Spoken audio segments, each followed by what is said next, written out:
What can we do about our fear of public speaking, about stage fright?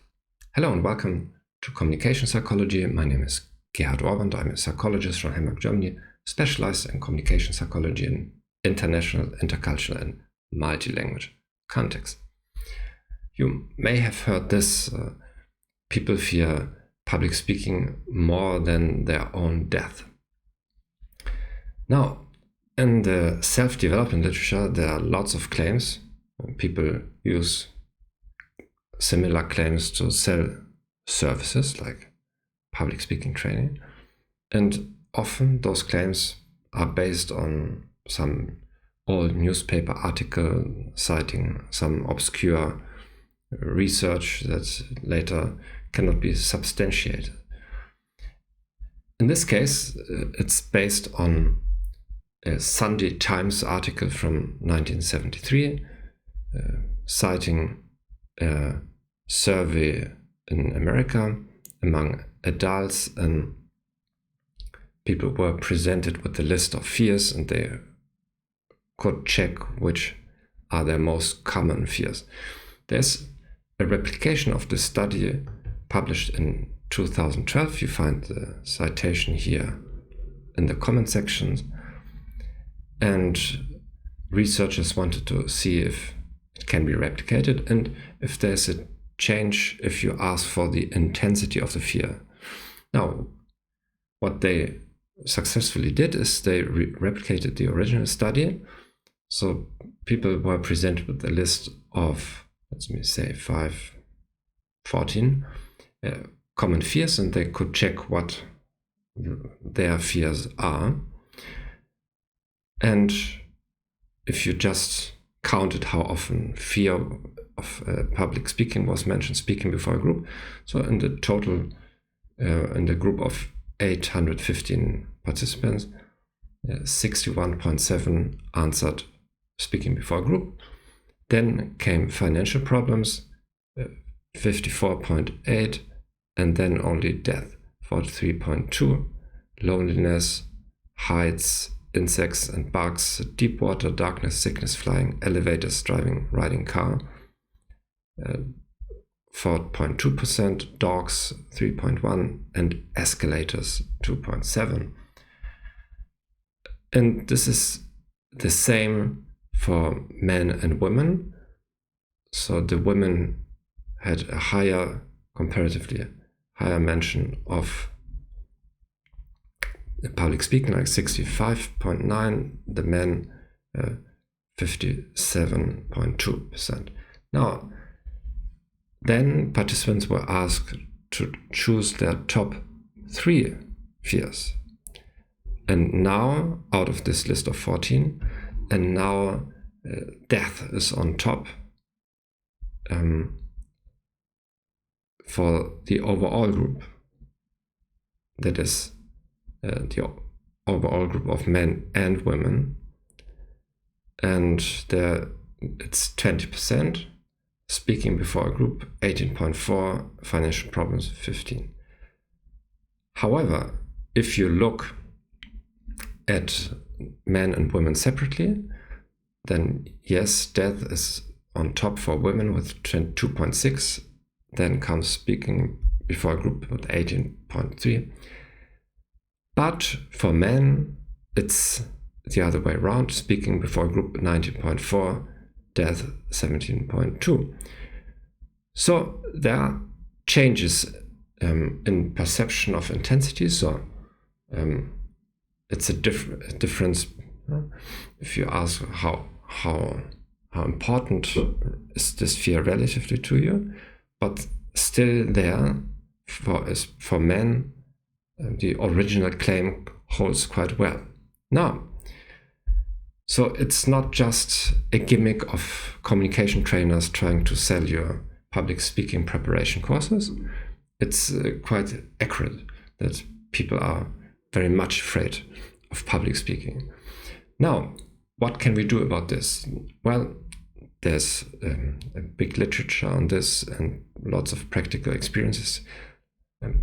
One scientific claim is that public speaking anxieties has something to do with competence, and it has to do with a limited behavioral flexibility. That is, I'm afraid that I will not manage because I don't have enough options how to satisfy the expectations of my public.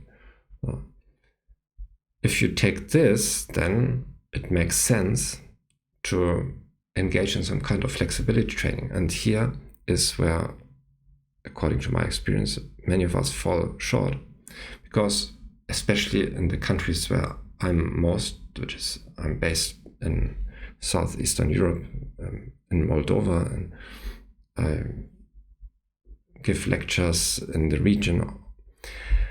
I understand that many, especially here, prepare for public speaking by memorizing an entire speech. So the preparation is quite rigid, and you have your presentation, and it's not only here, it's also in other countries. According to my observation, I think that lots of public speeches, like in TED Talks, are similarly rehearsed. So now, if you do this as your preparation, then of course you're afraid of forgetting a cue, of being blocked somewhere in the middle of the presentation and not knowing what to do it. Not only this, but if something unexpected happens, for example, the lights are switched off, or people interrupt you, for example, you started and after 2 minutes there's a big influx of participants, which often happens speaking in a conference. Yeah, then you are distracted and you forget your train of thoughts. Or if people may interrupt you, asking unexpected questions right from the beginning. So in such a preparation scenario, you are more probable to get off track. So a better preparation would be to not prepare an entire script. Well, this is once again my personal recommendation, because I know that there are lots of people being instructed to prepare their speech word by word, and it may be if you're a presidential candidate or the president giving an inauguration speech, that yes, we want to check that our president doesn't make blunders and speak something which is unscripted. Well, that's debatable if that's what people really want. But in most situations, it's not a big deal if you vary your presentation. It may often be quite positive for the audience, because scripted presentations I can watch on YouTube. So what is the real value of a public speech if I'm sitting there in the audience? In my experience, it would be that the speaker somehow adapts his speech to my concerns and is flexible. If somebody in the audience stands up and says, well, we know this, the previous speaker just told us the same, then people would appreciate if you scrapped your entire script and said, well, then let me tell you something you don't know, and adapt to this situation, and not go on and force everybody to listen to the next 10 minutes.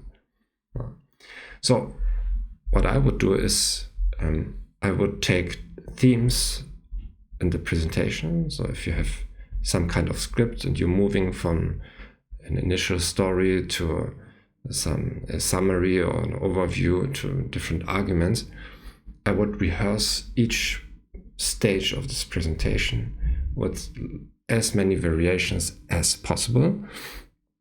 That is, let me find 20 ways to tell my story. It's an anecdote about something that happened to me in my life. Well, this anecdote can be told in a variety of ways. And I would practice spontaneously to present this in as many ways as possible. Film myself doing this, then watch the videos and find what the top ways are, and then once again choose the top presentation of my story, and then again practice them spontaneously with different word choices and so on. So I practice each segment of my presentation in many variations, pick the best one, and then once again practice spontaneously, giving myself options to say the same thing with slightly different wordings. So then when I'm somehow blocked on stage, I will never be fishing for a concrete word, but I know I have the self-efficacy of being able to retell this story in many, many options. And if I forget option A, I have 19 other options left. And if I do this for every slide of my presentation, every segment, then it's quite difficult to throw me off track. Also, I would practice for mistakes. So I will intentionally make mistakes during my presentation training and imagine everything that could go wrong in this presentation. Like the lights are off, people are coming in late, somebody shouting at me that I'm not speaking loud enough, and all different kinds of imaginable situations that can happen. I would ask today also ChatGPT to give me a comprehensive list of what could go wrong in my speech, maybe a list of 50.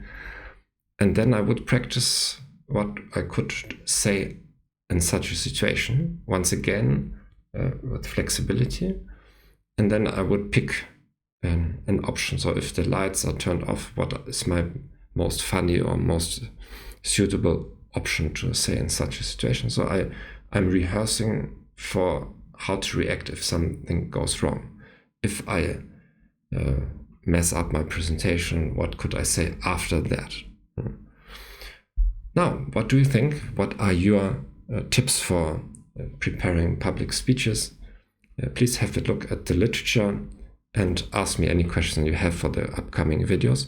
If you want me to give you a small presentation of communication psychology in your team, company, organization, or even church, just contact me and I will be happy to make an arrangement. Bye-bye.